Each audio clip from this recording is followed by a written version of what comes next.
So good morning everyone. फिर से एक नई दिन की शुरुआत हो चुकी है। उठ गए हैं भाई, काम पे जा रहे हैं।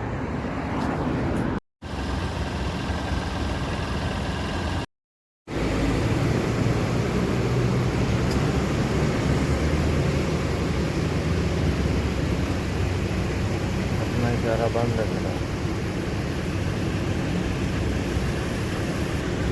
भाई। बड़े दिनों के बाद जो है ना ये तिरमिज में टिप में मिले हैं, बड़ी बात है भाई।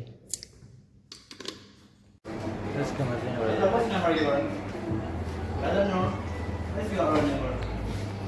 भाई। नाइट मार्केट में आया हूँ, नाइट मार्केट में ऑर्डर बैक करने के लिए, और आपको कमाल की चीज़ दिखाता हूँ।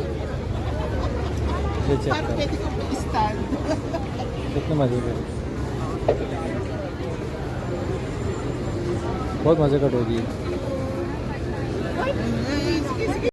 टाइम हो गया रात के 1 और हम इधर आए हुए हैं अपनी बाइक की सर्विस करवाने के लिए। एप्लीकेशन से मैंने लास्ट वीक बुकिंग की थी, तो अभी जाके तो जो है ना मेरा हुआ है, नंबर आया आज के दिन। तो अभी इधर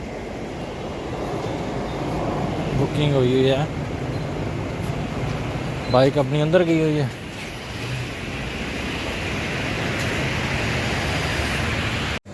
टाइम हो गया है सुबह के 4 बज गए और अभी बाइक मिली हमें रात 11 बजे से।